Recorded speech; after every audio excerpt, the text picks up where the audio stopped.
आप देख रहे हैं न्यूज 24। मैं हूं मानक गुप्ता। लोनी से यानी गाजियाबाद में बीजेपी विधायक नंद किशोर गुर्जर ने बकरीद पर एक विवादित बयान दे दिया है। उन्होंने कहा है कोरोना को देखते हुए कुर्बानी ना दी जाए, अगर मुसलमानों को कुर्बानी देनी ही है तो अपने बच्चों की दें। उन्होंने कुर्बानी करने वालों के खिलाफ कार्रवाई करने की चेतावनी भी दी है। खुद नंद किशोर गुर्जर मेरे साथ जुड़ेंगे, लेकिन जरा उनसे बातचीत से पहले सुन लीजिए उनका यह विवादित बयान। सावन के पवित्र माह में, क्योंकि ये महादेव का माह है और श्रावण मास में ईद भी और ये सारे जो त्यौहार पड़ रहे हैं, तो मेरा लौनी के सभी नागरिकों से अपील है कि कोई भी किस तरह की जैसे बकरीद का ये त्यौहार है इस पर कुर्बानी ना करे। सनातन धर्म में पहले बलि दी जाती थी, अब उसकी जगह नारियल जो है उसको फोड़ करके बलि की पूर्ति की जाती है, बकरे को नहीं काटा जाता। इसी तरह मेरा भी इस्लाम धर्म के मानने वालों से निवेदन है कि वो भी अपने पवित्र चीज़ को, अपने बच्चे को बलि नहीं करता है। अगर ज़्यादा कोई ये कहता है कि मुझे कुर्बानी देनी है तो अपने बच्चे की बलि दे। इस तरह निरीह जीवों को मार करके बलि दे करके कहना और उनको खाना, अगले जन्म में उन्हें बकरा बनना पड़ेगा और उन्हें लोग खाएंगे। प्रकृति का नियम है, जो जैसा करता है उसे भरना पड़ता है। नंद किशोर गुर्जर बीजेपी के गाजियाबाद लोनी से विधायक अब मेरे साथ लाइव जुड़ गए हैं। नंद किशोर गुर्जर, इसके साथ ही मेरे साथ समाजवादी पार्टी के सांसद ST हसन और मौलाना साजिद रशीदी, वो भी आपको टीवी पर दिखाई दे रहे हैं। विधायक जी, मुझे सुन पा रहे हैं?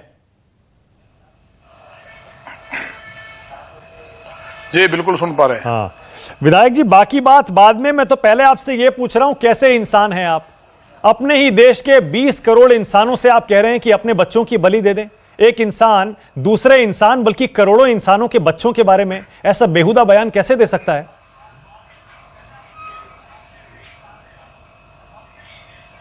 नहीं, पहली बात तो मैं आपकी बात को जो ना बिल्कुल खारिज करता हूं, क्योंकि मैंने जो बयान दिया है उसमें मैंने ये कहा है कि जब बलि दी जाती है, चाहे हिंदू धर्म हो या मुस्लिम धर्म हो, तो अपनी प्रिय चीज की दी जाती है और कोई अपने बच्चे की बलि नहीं देता। ये आप इसको कोट नहीं कर रहे हैं। यहाँ एक कुछ लोगों ने बयान दिया था, समाजवादी पार्टी के लोगों ने, कि यहाँ हम लोग नमाज भी पढ़ेंगे। शासन की ये गाइडलाइन है कि इकट्ठे ना हो ईदगाह में, और लौनी एयरक्राफ्ट ऑर्डिनेंस के अंतर्गत भी आता है। तो यहाँ राष्ट्र की सुरक्षा का मसला है, और लौनी ऐसी विधानसभा है जहाँ एक भी कोरोना का केस नहीं है, जबकि दिल्ली से सटी हुई है। तो इस विधानसभा को, मैं अपनी विधानसभा के बारे में बात की है, और लोगों ने, हजारों लोगों ने, मुस्लिमों ने भी मुझे सपोर्ट किया है। नहीं, एक मिनट। और यहाँ जो प्रोग्रेसिव मुसलमान है, जो एक मिनट,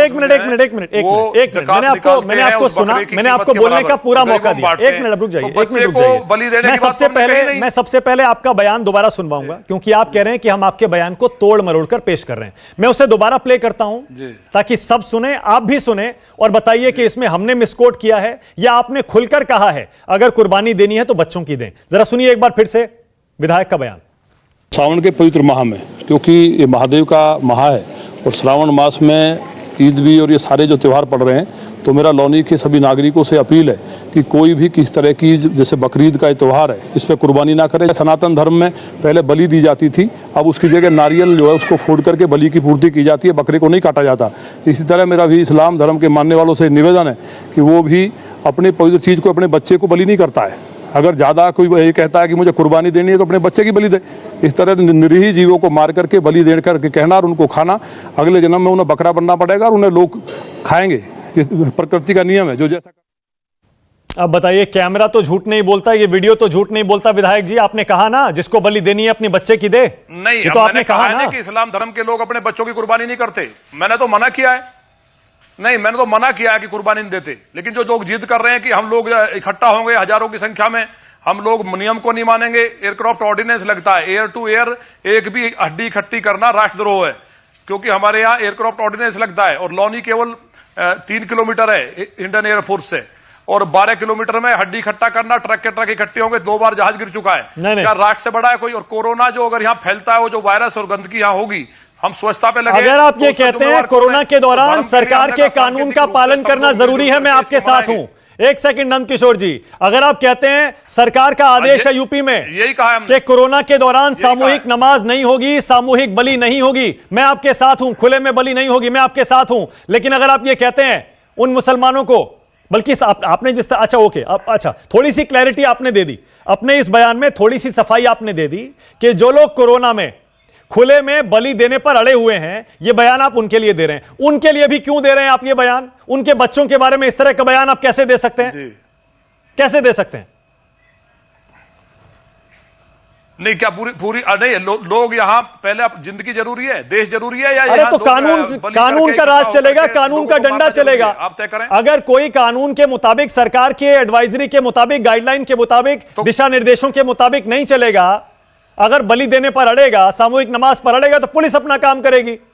आप ये कहने वाले कौन होते हैं विधायक जी कि अपने बच्चों की बलि दे दें? अच्छा लगता है तो आपको यही तो इस तरह का बयान देते हुए? आपने उससे आगे का नहीं दिखाया ना। मैंने कहा ना एसडीएम लॉनी इस बात का संज्ञान ले, मैंने ये भी कहा है, मैंने ये भी तो कहा है उसमें। वैसे हमारे यहाँ ऑर्डिनेंस लगता है, राष्ट्र से बड़ा कोई है क्या? अच्छा ठीक है, ओके, एक सवाल और, ओके, एक सवाल और, कोरोना के खत्म होने के बाद, ओके सुनिए, आप जिम्मेवारी ले लें। ओके नंद किशोर जी, अच्छा नंद किशोर जी, कोरोना के खत्म होने के बाद तब आपको कोई दिक्कत नहीं होगी?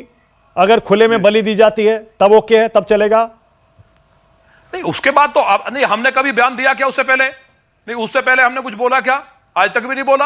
हाँ, तो जब यहाँ एकदम एक भी कोरोना का केस नहीं है लॉनी में, पूरे वर्ल्ड के अंदर ऐसी विधानसभा नहीं है। ओके, इसका मतलब कोरोना खत्म होने के बाद, पशुओं की बलि दे दी जाती है, क्योंकि आपने इस बयान में ऐसा कहा नहीं है ना। आपने अपने इस बयान में यह कहा है जो जानवर को खाता है वो अगले जन्म में बकरा बनता है, उसको भी खाया जाएगा। इसका मतलब आप तो बलि का ही विरोध कर रहे हैं। अपने बयान में आपके विरोधाभास है ना। नहीं बकरा नहीं बनता है, जो जिसको खाता है वो वही बनता है। हाँ, नहीं बकरा नहीं है। इसका मतलब आपका विरोध, इसका मतलब आपका विरोध जानवर खाने पर है, नॉन वेजिटेरियन लोगों से है। नॉन वेजिटेरियन तो हिंदू भी होते हैं, सिख भी होते हैं, ईसाई भी होते हैं, हर धर्म के लोग होते हैं। इसका मतलब आप उन सबको कह रहे हैं कि अपने बच्चों की बलि दीजिए, देनी है तो, या खाना है तो? हालांकि मांस नहीं खाना चाहिए, मनुष्य को किसी को खाने का अधिकार नहीं है। हमारे पास ये अरब कंट्रीज में वहां अन्न की कमी थी, हमारे पास प्रचुर मात्रा में बादाम, दूध, घी, हर चीज है। अच्छा, आप तो वेजिटेरियन है ना? काटते हैं भैंस को, नंद किशोर जी आप वेजिटेरियन हैं, इसलिए जो सारा खराब भोजन आ रहा है। आप शाकाहारी हैं? मैं वेजिटेरियन हूं। ओके, आपके जानने वाले, आपके आसपास के लोग, आपके दोस्त, आपके मित्र, आपके सगे संबंधी सब शाकाहारी हैं? हम किसी ऐसे दुष्ट के साथ नहीं बैठते जो मांस और शराब खाता पीता। आप ही की पार्टी में ऐसे हजारों दुष्ट अगर मैंने दिखा दिए आपको तो, जो मांसाहारी हैं? तो मुझे नहीं, वो उनका अपनी जिंदगी है, वो तो उनका जीने का अपना अधिकार है। मैं तो अपनी बात कर रहा हूं ना। मेरी विधानसभा में एयरक्राफ्ट ऑर्डिनेंस लगता है, मेरे यहाँ कोरोना नहीं है, हिंदू मुस्लिम मिलकर के यहाँ ना मस्जिद में जा रहे हैं ना मंदिर में जा रहे हैं। तो जो कोई जिद कर रहे हैं कि हम हजारों इकट्ठे होंगे, चैलेंज कर रहे हैं कानून को, तो हमने कहा एसडीएम संज्ञान ले। और अपने बच्चे की बलि कोई नहीं देता है, किसी भी धर्म का हो। फिर ये तो जब हजरत इब्राहिम ने अपने बच्चे को जिस टाइम बलि देनी चाहिए तो तुरंत ऊपर से आकाशवाणी हुई और ऊपर वाला प्रकट हुआ और उसको रोक दिया। जब ऊपर वाला ही बलि के खिलाफ है तो हमें कौन सा अधिकार है किसी जीव को मारने का? नहीं, उसके आगे की कहानी आप नहीं बताएंगे, उसके आगे की कहानी आप नहीं बताएंगे। इस्लाम धर्म में उसके आगे भी कहानी है, अधूरी बता रहे हैं आप। उसके आगे कुछ भी नहीं हुआ, उसके आगे कुछ नहीं हुआ मौलाना रशीदी? नहीं, उसके आगे क्या हुआ था जरा बता दीजिए। दुम्बा बना दिया उसका, लेकिन दुम्बा को काटा नहीं गया था। दुम्बा को काटा नहीं गया था, मैं बता रहा हूं ना, उसकी बलि नहीं दी गई। इस्लाम धर्म को क्या पढ़ेंगे इन्होंने? अपने वेदों को नहीं पढ़ा, कहता मोहम्मद साहब ने अपने पुराणों को नहीं पढ़ा, बेगम आयशा को। अरे सुन लो मेरे भाई, हमने सब कुछ पढ़ा है, हम आप ही का बता रहे हैं कि आपके यहाँ विधायक जी सुन लो, इसमें क्या लिखा है। हमने आपको सुना है, आप भी हमारी सुन लो। अरे विधायक जी सुन लो, कितने पढ़े लिखे हैं पता चल गया आपका, आप सुन लो कम से कम। देखिए, अगर आपने सुनिए, अगर आपने ऋग्वेद पढ़ी हो, ऋग्वेद में वॉल्यूम नंबर 10 चैप्टर नंबर 80 श्लोक नंबर 13, उसमें लिखा है कि लड़की की शादी में बैल की बलि दी जाती है और दी जानी चाहिए। और सुनाता हूं आपको, ऋग्वेद में एक जगह लिखा है कि भगवान ने खुद ही जानवरों को बलि के लिए पैदा किया है। नहीं लिखा है, नहीं कहीं नहीं लिखा है। सुन लो मेरे भाई, आप जो ना सुन लो, मैं आपको हवाला दे रहा हूँ, ऋग्वेद में मैं आपको हवाला दे रहा हूँ। अगर आप अनपढ़ हैं तो मैं तो कुछ नहीं कर सकता बड़े भाई। और ये गलत बात है, ऐसी भाषा का इस्तेमाल मत करिए। अरे मौलाना साहब ऐसे मत, आपसे ज्यादा अनपढ़ नहीं है, मैं इंजीनियर हूँ। सुनिए, मैं इंजीनियर हूं, ऐसे शब्दों का इस्तेमाल दे रहा हूं, मर्यादा में रह के बात करो। आप कुछ बहस करिए, मुद्दे पे करिए। नहीं, आप ये बात गलत बोल रहे हैं। अगर सनातन धर्म में आप कहीं बलि को नकार दें, कैसे कह सकते हैं? सुनिए, मैं आपको आपकी कॉन्स्टिट्यूंसी में आकर चैलेंज करने को तैयार हूं। अपने शब्द मैं आपकी कॉन्स्टिट्यूंसी में आकर चैलेंज करने को तैयार हूं। अगर आप सनातन धर्म में बता दें कि बलि नहीं है अभी भी, नहीं, आपको तमीज नहीं है अरे क्या? मेरे भाई सुन लो, आपको बोलने की तमीज नहीं है सनातन धर्म पे? आप कौन है? सुन लो मेरे भाई, मैं आपको चैलेंज कर रहा हूँ। नहीं, आप हैं कौन? मैं आपको चैलेंज कर रहा हूँ। कौन अनपढ़ कहने वाले? और आपकी कॉन्स्टिट्यूएंसी में आकर आपसे बहस करने को तैयार हूँ सनातन धर्म पर। आप क्या जानते हैं सनातन धर्म के बारे में? आपको सुनिए, आप क्या जानते हैं सनातन धर्म के बारे में? वापस लीजिए। सनातन धर्म के बारे में आप क्या जानते हैं मेरे भाई? सनातन धर्म कुछ नहीं जानते सनातन धर्म के बारे में। अपने शब्द वापस लीजिए। नहीं, मैं बात ये बोलना साग सब्जी जो आप खाते हैं, अपनी मर्यादा में रहिए। ये साग सब्जी जो आप खाते हैं, ये भी जीव है। नहीं, आप कौन है? ये साग सब्जी जो आप खाते हैं, ये भी जीव है। सुनिए, आप ये भी जीव है। आपने बोला कैसे कौन है? एक सेकंड रुक जाइए, एक सेकंड रुक जाइए, अब रुक जाइए, एक सेकंड रुक जाइए, एक सेकंड, एक सेकंड, एक सेकंड, एक सेकंड, एक सेकंड, एक सेकंड, एक सेकंड, एक सेकंड। मैं एसटी हसन साहब आपके पास 1 मिनट में आ रहा हूं। बस जरा मुझे विधायक जी एक चीज बताइएगा। आप ऋग्वेद में जो लिखा है मुझे नहीं पता, मैं उसकी पुष्टि नहीं कर रहा। जो मौलाना रशीदी बता रहे हैं मैं उसकी पुष्टि नहीं कर रहा हूं। लेकिन क्या नंदकिशोर गुर्जर जी, क्या यह सही नहीं है कि उत्तर पूर्व के पूर्वोत्तर के बहुत सारे मंदिरों में पशुओं की बलि दी जाती है? क्या कांगड़ा हिमाचल में चामुंडा देवी मंदिर, मलानी का हिडिंबा देवी मंदिर, कांगड़ा के चामुंडा नदी केशवर धाम, कुल्लू के मलाना में, मंडी के शिकारी देवी मंदिर में, भीमा काली मंदिर में, मैंने बोला क्या कामाख्या के असम के कामाख्या देवी मंदिर में, क्या पश्चिम बंगाल के काली माता के 2 मंदिरों में, वीडियो में खुद बोला है, हाँ, वहां पर पशुओं की बलि नहीं दी जाती है क्या? नहीं सर, मेरी बात सुनिए, मैंने खुद बोला है, मेरी वीडियो पूरी सुनो। मैंने कहा हिंदुओं में भी बली होती थी। नहीं थी, नहीं है, और मुस्लिमों में भी होती है। नहीं थी नहीं, अभी भी होती है, कई जगह अभी भी होती है। नहीं, मैंने कहा अब भी होती है, मैंने ये भी बोला है। नहीं, आपने नहीं बोला, आपने बोला होती थी। प्रयोग शुरू कर दिया गया है, अब भी बहुत जगह होती है। नहीं, होती भी है, मैंने कहा होती थी और होती है। नहीं, तो ये दोहरे मापदंड मत अपनाइए ना, शब्द वापस कराइए। दोहरे मापदंड मत अपनाइए आप। ये आप मुसलमानों को कहते हैं कि बलि देना बंद कर दीजिए, अपने बच्चों की दीजिए, और साथ में आप उन मंदिरों को भूल जाते हैं जहां पर अभी भी पशुओं की बलि दी जाती है। बताओ हमें। नहीं, देखिए सर, नहीं सर, ये हमारी बात सुनो। ये कौन साहब थे अभी जो बोला इन्होंने, कौन है? हेलो, हाँ, मौलाना रशीदी है, ये धर्मगुरु हैं। हाँ, क्या नाम है इनका? तो मौलाना को पता नहीं है इसे खाने की चलने की पता नहीं है। कहां का मौलाना है? का नेशनल प्रेसिडेंट बोलने का हमारे लिए। Okay, all right. नहीं, एक सेकंड, निजी बहस से मुझे कोई लेना देना नहीं है। निजी बहस से मुझे कोई लेना देना नहीं है। एसटी हसन साहब, इसमें क्या गलत है? अब क्योंकि अब स्पष्टीकरण दे रहे हैं विधायक जी, वो कह रहे हैं कानून है भाई, कोरोना के दौरान सरकार ने साफ निर्देश दिया है कि ना सामूहिक नमाज होगी, ना खुले में बलि दी जाएगी। वो अब स्पष्टीकरण दे रहे हैं। 2 मुद्दे अलग अलग कह रहे हैं, वो क्या गलत है उसमें? देखिए, बड़ा अफसोसनाक बयान दिया विधायक जी ने, इन्हें कुछ सोचना चाहिए। ये बलि इस्लाम के आने से पहले कुर्बानी दी जाती थी, 5000 साल पुरानी परंपरा है। और अल्लाह ने, ईश्वर ने, जिसे आप ईश्वर कहते हैं, मैं अल्लाह कहता हूं, मैं उसको फर्क नहीं करता, उसने बच्चे की जगह एक दुम्बा जो एक भेड़ का तरह का होता है उसको पेश किया और उसकी कुर्बानी हुई थी। सारे मजहबों में कुर्बानियां होती हैं, वो अलग बात है कि इनका एक सेट एजेंडा है, उस एजेंडे की आज तक रोटियां सेक रहे हैं और उसी पे रहते हैं। हमने किसी भी मुसलमान ने ये नहीं कहा कि जो गाइडलाइन सरकार ने दी उसके अगेंस्ट जाकर हम कुर्बानी करें। हमने ये नहीं कहा कि ईदगाहों के अंदर सोशल डिस्टेंसिंग के बगैर नमाज हो। मेरा मानना है, आपके एक सांसद ने कहा ना, आपके एक सांसद हैं बर्क साहब, उन्होंने कहा, शफीकुर रहमान बर्क, उन्होंने कहा कि कोरोना इंसान के पापों का नतीजा है, मुसलमानों को खुले में नमाज पढ़ने दीजिए ईद पर, कोरोना खत्म हो जाएगा। मानक भाई, मैं उसी पे आ रहा हूँ। हाँ। हमारे सांसद ने इस बात को कहा और इसलिए कहा, मेरा भी ये मानना है कि सिर्फ मुसलमान ही नहीं बल्कि मंदिर, मस्जिद, गिरजाघर, गुरुद्वारे, इन सब के अंदर सोशल डिस्टेंसिंग से अल्लाह की, ईश्वर की, वाहेगुरु की, गॉड की इबादत हो, उसकी तपस्या हो, और उससे ये अर्ज किया जाए कि इंसानियत बहुत बड़े खतरे में है, आसमानी आफत है, और उससे बचाने की। पर ये तो आप कह रहे हैं ना, बर्क साहब ने तो सिर्फ मुसलमानों के लिए ईद पर ईद की बात की, उन्होंने सब धर्मों की बात नहीं की। और फिर मैं एक बात ये भी कहना चाहता हूं मानक भाई, एक प्रैक्टिकली आ जाइए आप। सिर्फ हम मंदिर, मस्जिद, गुरुद्वारे, गिरजाघर पे सोशल डिस्टेंसिंग देख रहे हैं क्या? हमारी दुकानों पे, हमारे बाजारों में, हमारे चौराहों पे, हमारे सड़कों के ऊपर, हमारी कार के अंदर, हमारे स्कूटर, मोटरसाइकिल के ऊपर सोशल डिस्टेंसिंग हो रही है। उसके बिना तो जिंदगी नहीं है ना एसटी हसन साहब। एक सेकंड, उसके बिना तो जिंदा नहीं रहा जा सकता, रोजी रोटी और पेट का सवाल है, इसीलिए लॉकडाउन खोला गया है। लेकिन मंदिर, मस्जिद, गुरुद्वारे, अगर इनमें सोशल डिस्टेंसिंग के साथ ही अभी लोग जाएं, जो कि शुरू हो चुका है, आप भी जानते हैं, धीरे धीरे मंदिर, मस्जिद, गुरुद्वारे, चर्च सब खोले गए हैं सोशल डिस्टेंसिंग के साथ। सरकार का आदेश यही तो है कि ईद पर भीड़ मत लगाइए, सोशल डिस्टेंसिंग का पालन करिए। ये मानने को लोग क्यों नहीं तैयार हैं? बिल्कुल मानने को तैयार है। सोशल डिस्टेंसिंग से योगा सामूहिक कुर्बानी भी नहीं होगी, इंडिविजुअल कुर्बानी होगी, लेकिन उसको सिर्फ हिंदू मुसलमान के चश्मे से क्यों देखा जा रहा है? हाँ। इस वक्त देश एक बहुत बड़ी लड़ाई लड़ रहा है, हम और आप एक बहुत बड़ी लड़ाई लड़ रहे हैं, हम क्यों इस लड़ाई को कमजोर कर रहे हैं? Okay, all right, okay, social distancing. एक विधायक नंद किशोर गुर्जर से एक सवाल और, उसके बाद ब्रेक ले रहा हूं।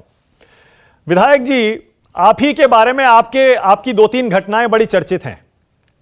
आपने खाद्य विभाग के अधिकारी को थप्पड़ मार दिया था, आप विरोधी विधायकों के साथ अपनी ही सरकार के खिलाफ धरने पर बैठ गए थे, दिल्ली दंगों पर भी आपने पैरों में गोली मारने का विवादित बयान दिया था। तो मैं ये क्यों ना मानूं कि आप सिर्फ मीडिया में आने के लिए इस तरह का बयान आप दे रहे हैं? आप गलत बोल रहे हैं। दिल्ली दंगों पे बयान नहीं दिया था मैंने, आपको पहले तो पता ही नहीं है पूरी जानकारी। हाँ। दूसरी बात, मैंने थप्पड़ नहीं मारा, यह प्रूव करने वाले आप नहीं है, यहाँ के एसपी ने कहा। हाँ। यहाँ के एसपी का बयान है कि मैं उसमें नहीं था। ठीक है। और आप दिल्ली दंगे पे मैंने कहा गोली मार देना चाहिए, दिल्ली दंगे का कोई मतलब ही नहीं है उस संबंध से। हाँ। वो लॉकडाउन की शुरू की घटना थी कि जिन्होंने पुलिस को गिराया है धक्का देकर उसमें, तो ऐसे लोगों से पुलिस निपटे। ओके। जो पुलिस को मारपीट कर रहे थे, लॉकडाउन का पालन नहीं कर रहे थे, तो और अपनी सरकार के खिलाफ आप धरने पर नहीं बैठ गए थे समाजवादी पार्टी के विधायकों के साथ? तो चीजें नहीं, सरकार खिलाफ नहीं बैठे हम, हमारे यहाँ लोकतंत्र है। और अधिकारी वो भ्रष्ट था, तो उसके लिए हमने नहीं, मेरा पॉइंट ये है कि आप सिर्फ मीडिया में आने के लिए ऐसे बयान दे रहे हैं। जो आपके पहले कभी नहीं दिया आपने, पहले कभी आपने जानवरों के लिए या शाकाहार के लिए इस तरह का अभियान नहीं चलाया, कभी नहीं चलाया आपने। अचानक आप खड़े हो गए ये मुद्दा लेकर। आपको मेरा पता नहीं है। पहली बात तो मैं 32 बार जेल गया हूं गोरक्षा के लिए, आपको मेरा कोई पता ही नहीं है हिस्ट्री का। अच्छा। मैं इंजीनियरिंग किया, टॉपर रहा हूं, छात्र संघ का अध्यक्ष रहा हूं। हाँ। ये जो मौलाना साहब बोल रहे हैं ना अनपढ़ वाली बात, इनके पुश्ते नहीं पड़े होंगे हमारे बराबर। हाँ। और मेरे दादा ने स्कूल बनाए 3-3, MA BEd थे, अंग्रेजी के टीचर थे, ये बोलने और अपनी खाप के मुखिया हम, ये कुछ भी बोलने लगेंगे। पता नहीं कहा के मौलाना पकड़ के बैठाए हैं आपने। कम से कम ऐसे मत बोलिए, एक सेकंड, मैंने आपको भी परमिशन नहीं दूंगा। मैंने उन्होंने आपके खिलाफ अशब्द कहे, मैंने उनको भी रोका, आपको भी रोकूंगा। मौलाना रशीदी, इस आदेश में गलत क्या है? आप जानते हैं कोरोना वायरस से कितनी जानें जा चुकी हैं। थोड़ा सफाई रखने में, एक बकरीद पर अगर सामूहिक नमाज नहीं होगी और खुले में कुर्बानी नहीं होगी तो क्या कौन सा आसमान टूट जाएगा? मानक भाई, आपको याद होगा हमने रमजान में तरावी नहीं पढ़ी सामूहिक तौर पर, हमने ईद नहीं मनाई सामूहिक तौर पर, रमजान की बहुत सारी इबादतों को हमने अलग अलग घरों में किया है। हाँ। और मुसलमान लॉकडाउन का पूरा पालन कर रहा है। अभी भी हम सरकार की गाइडलाइन को पूरा मानेंगे। हाँ। लेकिन ये विधायक जी जो कह रहे हैं, मैं इनसे सिर्फ इतना पूछना चाहता हूं, इनको सरकारी आंकड़ों का पता नहीं है। सरकारी आंकड़े ये कहते हैं कि 70% लोग देश में मीट खाते हैं, मांसाहारी हैं। मुसलमान तो यहाँ 14-15% है। बाकी लोग कौन है? इनसे पूछिए। दूसरे ये कहते हैं, मैं इनको जरा सा दिखा दूं, ये देखिए, मैं ऋग्वेद को पढ़कर बता रहा हूं आपको। ऋग्वेद मेरे पास रखी है। ठीक है। हाँ, इसको अच्छा, एक काम करिए, ठीक है, अब जाते की जानकारी, इंजीनियर होना अलग चीज है। ठीक है, ओके, मेरे पास टाइम भी खत्म हो गया है। सुनिए ना मौलाना रशीदी, जाते जाते एक कमेंट, छोटी सी एक टिप्पणी और करिए। बात करूंगा, अब सुनिए ना, ये मुगल काल में औरंगजेब के बनाया हुआ ऋग्वेद है। ये जो रुक तो जाइए एक मिनट, फिर मौलाना रशीदी एक छोटा सा कमेंट और कर दीजिए मौलाना रशीदी। अरे सुनिए ना, मेरा सवाल तो सुनिए, जवाब कैसे दीजिए? अरे मैं भी गुर्जर हूं। अब सवाल तो सुन लीजिए। अच्छा ठीक है ना, सवाल चौधरी मुनव्वर के खानदान से हूं। अरे मौलाना साहब, हो गया, सुन तो लीजिए, मेरा सवाल सुन लीजिए, मैं चाह रहा हूं जरूर कहिए, इस पर जवाब दीजिएगा। ST हसन खुद कह रहे हैं कि बकरीद पर सारे के सारे जो पूजा स्थल हैं वो खोल देने चाहिए, ऊपर वाले से सब लोग मांगे और उससे कोरोना का हल निकल जाएगा। इसी तरह SP समाजवादी पार्टी के सांसद हैं शफीकुर रहमान बर्क, वो भी कह रहे हैं ये ईश्वर की सजा है, ऊपर वाले की सजा है कोरोना, और इबादत करेंगे ईद पर तो चला जाएगा। ऐसे भी तो लोग हैं ना जो नहीं मानने को तैयार हैं। आप तो कह रहे हैं हम मानेंगे। नहीं, देखिए मानक जी, मैं इन बयानों से मुत्तफिक नहीं हूं। ठीक है, मैं इसलिए मुत्तफिक नहीं हूं कि काबा हमारे लिए आखिरी घर है। जब काबे में लॉकडाउन चल रहा है, हज जैसी इबादत में कई लाख लोग वहां जाते थे और सिर्फ 10,000 लोग वहां जा रहे हैं। बस ठीक है, इसी से सीधा संदेश है, इसी से सीधा संदेश है, ऊपर वाला भी नहीं चाहता है कि कोरोना वायरस की भेंट चढ़े मासूम आदमी। इसीलिए चाहे बकरीद हो चाहे कोई और त्योहार हो, जब तक कोरोना वायरस का प्रकोप है तब तक सरकार के दिशा निर्देशों का पालन करिए, अपनी जान बचाइए, जान है तो जहान है। बहुत बहुत धन्यवाद विधायक नंद किशोर गुर्जर, एसटी हसन, मौलाना रशीदी, न्यूज़ 24 पर आने के लिए।